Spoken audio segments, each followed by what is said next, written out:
నమస్తే. ప్రస్తుతం మనతో పాటు సీనియర్ జర్నలిస్ట్ భరద్వాజ్ ఉన్నారు. ఆయనతో మాట్లాడదాం. నమస్తే సార్. నమస్తే. సార్, ఒక పక్క పోసాని కృష్ణమురళి రిలీజ్ అయ్యే టైంలో ఇంకో పక్క అదే పార్టీ నుంచి ఇప్పుడు విడుదల రజని అరెస్ట్ అవ్వబోతున్నారు అని చెప్పేసి అంటున్నారు. ఇది ఎలా చూడొచ్చు అంటారు సార్? అంటే ఎవరైనా అరెస్ట్ అయిపోయే ఛాన్సెస్ ఉన్నాయి. ప్రతి ఒక్కరూ అరెస్టుకు సిద్ధం కావాల్సినటువంటి సందర్భం కూడా కనిపిస్తుంది. అంటే ఒకవైపు తన మీద అంటే పోసాని కృష్ణమురళి మీద రకరకాల కేసులు పెట్టారు. ఇవన్నీ కూడా మనోభావాలు గాయపడ్డాయని వ్యక్తులు పెట్టిన కేసులే. ఈ వ్యక్తులు పెట్టినటువంటి కేసులకి అంటే ఇండివిజువల్ స్టేటస్లో పెట్టినటువంటి ప్రైవేట్ కంప్లైంట్స్కి పోలీసులు స్పందిస్తున్న తీరు చూస్తే చాలా ఆశ్చర్యం కలిగిస్తోంది. అంటే మనోభావాలు గాయపడ్డాయని చెప్పి కేసు పెట్టగానే వెంటనే పోలీసులు యుద్ధ ప్రాతిపదికన కదిలి కేసులు పెట్టడం, ఇది తెలుగుదేశం హయాంలోనే కాదు, వైఎస్ఆర్సీపీ టైంలో కూడా జరిగింది.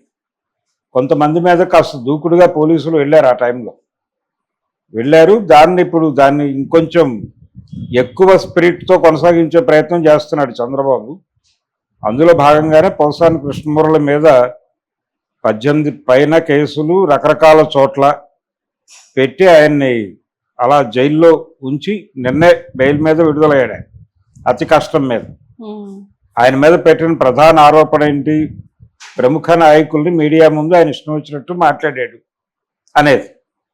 ఇలా అంటే పర్సనల్ అబ్యూజ్ చేశాడు, అలాగే వాళ్ళ క్యారెక్టర్లను ఇబ్బంది పెట్టాడు, వాళ్ళ పర్సనల్ ఏరియాలోకి వెళ్ళి మాట్లాడాడు అనేది ప్రధానమైన ఆరోపణ ఆయన మీద.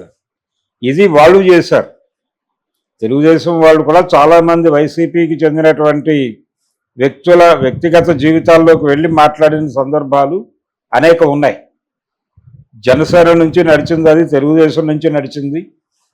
చాలామంది అంటే ఉదాహరణకి జగన్మోహన్ రెడ్డి వ్యక్తిగత జీవితంలోకి అలాగే ఆయన భార్య దాకా వెళ్ళి వ్యాఖ్యలు చేసినటువంటి వాళ్ళు కూడా ఉన్నారు. అవి ఇప్పటికీ లైవ్లో ఉన్నాయి. అందుకని ఇది ఒక ఆచారంగా మారిపోయింది. అంటే మేము ఏదైనా చేస్తాం, మిమ్మల్ని కస్టడీలోకి తీసుకోవాలనుకుంటే అది పెద్ద కష్టమేం కాదు అనే వాతావరణం కల్పించేస్తున్నారు. అందులో భాగంగా ఇప్పుడు పోసాని బయటకు వచ్చాడు. రజనీ గారు లోపలికి పెడతారు.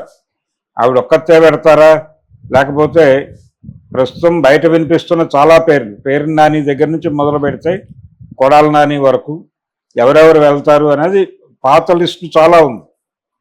మరి వీళ్ళందరూ నిజంగానే వెళ్ళిపోతారా, లేకపోతే భయపెట్టడం కోసం ఇలాంటివన్నీ చేస్తున్నారా అనేది చూడాలి.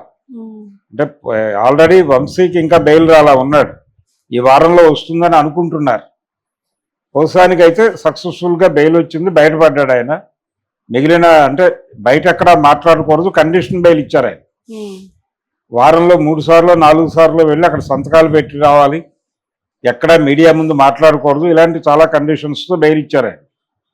సో ఎక్కడా మాట్లాడే పరిస్థితి లేకుండా చేశారు. అలా ఇప్పుడు రజనీ గారిని కావచ్చు వీళ్ళందరినీ కూడా అరెస్ట్ చేస్తే దీనివల్ల సాధించేది ఏమిటి? ప్రభుత్వం ఖచ్చితంగా ఇప్పటికే ప్రజల్లో ఒక వ్యతిరేకత మొదలైంది. మేము ఇలాంటి అరెస్టుల కోసం కాదు కదా మీకు ఓట్లేసింది, మేము ఓట్లేసింది మాకేదో మంచి పరిపాలన ఇస్తారని ఓట్లేసాం, మీరేమో మీ పర్సనల్ ఎజెండాతోనూ మీ పర్సనల్ రెడ్ బుక్ ఎజెండాతోనూ ముందుకెళ్తున్నారు, దీన్ని మేము ఎలా అర్థం చేసుకోవాలో మాకు తెలియట్లేదు అని ప్రజలు మాట్లాడుతున్నారు ఓపెన్గా. ఇటువంటి కండిషన్లో ఆయన ఇంకా అరెస్టులు కొనసాగిస్తానంటే అది ఆయనకి బూమరాంగ్ అయ్యే అవకాశం ఉంది తెలుగుదేశం పార్టీకి. అందుకని ఇలాంటి బూమరాంగ్ ప్రోగ్రాం చంద్రబాబు నాయుడు ఆపేసే మూడ్లో ఉన్నాడని వినిపించింది ఈ మధ్య. పోసాని బయటకు రావడానికి కారణం కూడా అదే కావచ్చు.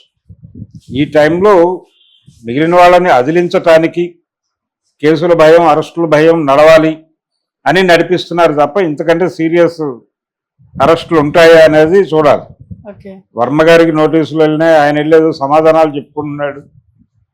ఇలా అనేక మంది నేరుగా జగన్మోహన్ రెడ్డి ఒక హత్య చేసినట్టుగా సినిమా తీశారు. ఆ సినిమా తీసినటువంటి వాళ్ళ మీద యాక్షన్ లేదు ఇప్పటిదాకా. మరి అది కూడా చేయాలి కదా చంద్రబాబు నాయుడు గారు, ఒక అడుగు అవతలకేసి. అంటే మేము ఎవరి నేరం చేసినా ఉపేక్షించం అని ప్రపంచానికి ఒక సిగ్నల్ ఇచ్చినోడు అవుతాడు, ఆయన ఓ సంకేతం ఇచ్చినోడు అవుతాడు. కాబట్టి అలాంటి పని చేయగలడా అంటే చేయడు మళ్ళీ. ఎందుకంటే వాళ్ళు తన పార్టీ గెలిపించడం కోసం అవన్నీ ప్రచారం చేశారు. అందుకని వాళ్ళందరూ అస్మదీయులు కాబట్టి వాళ్ళ జోలికి వెళ్ళడు, తస్మదీయులు కాబట్టి వీళ్ళ మీద కేసులు పెడతాడు ఆయన ఇష్టం వచ్చినట్టు. ఓకే. అందులో భాగంగా ఇప్పుడు కొత్త పేరు రజనీ గారి పేరు వినిపిస్తోంది. మరి ఆల్రెడీ ఆవిడ ఒక ప్రాబ్లంలో ఉన్నారు. అక్కడ నుంచి ఆ ప్రాంతానికి చెందిన ఒక నాయకుడు ఆయన వైఎస్ఆర్సీపీ నుంచి టీడీపీ దిశగా ప్రయాణం చేశాడు, అయిపోయింది అది ఆ కార్యక్రమం. దాంతో లోకల్ క్యాడర్లో చిలకలూరుపేటలో ఆవిడ వేరే ప్రాబ్లం ఫేస్ చేస్తాం. ఇది నడుస్తూ ఉన్న రోజుల్లోనే ఈ కేసులు కూడా ఎజెండాలోకి పట్టుకొచ్చారు. ఎవరో స్టోన్ క్రషర్ని ఆవిడ ఏదో ఇబ్బంది పెట్టారు అని అటు నుంచి ఒక కేసు, ఇప్పుడు మనోభావాల కేసులు ఇంకో 4-5 తగిలించేస్తే ఆవిడ ఒక 4 రోజులు జైల్లో హోల్డ్ అయిపోవచ్చు. 4 రోజుల తర్వాత పోసానికి వచ్చినట్టు బెయిల్ రావచ్చు, రాకపోవచ్చు, ఏదైనా జరగచ్చు. అందుకని అరెస్టులు చేసి సరెండర్ చేసుకోవటం అనే ఒక కార్యక్రమం తెలుగుదేశం పార్టీ వ్యూహాత్మకంగా అమలు చేస్తోంది. అందులో భాగంగానే ఒక వారెంట్, ఒక ఇష్యూ, ఒక కేసు పడేస్తున్నారు ప్రతి ఒక్కరి మీద. ఆవిడ మీద కూడా పడేశారు. మరి ఆవిడని సీరియస్గా తీసుకెళ్ళి లోపల పెడతారా లేదా అనేది చూడాలి. ఏదైనా ఒకవైపు బెయిల్ మీద విడుదలయ్యే వాళ్ళు అవుతున్నారు, లోపలికి వెళ్ళే వాళ్ళు వెళ్తున్నారు, జైళ్లు కలకల్లాడతాయి ఈ కేసుల వలన. అలా కాకుండా వైఎస్ఆర్సీపీకి ప్రత్యేకంగా ఒక జైలు పెట్టి వాళ్ళ పార్టీ మొత్తాన్ని తీసుకెళ్లి లోపల పెట్టి నెమ్మదిగా కేసులు పెట్టుకోవచ్చు కూడా. మరి ఆ దిశగా ఏమన్నా చంద్రబాబు నాయుడు గారు ఇన్నోవేటివ్గా ఆలోచిస్తాడేమో చూడాలి. Okay. Okay sir, thank you. Thank you.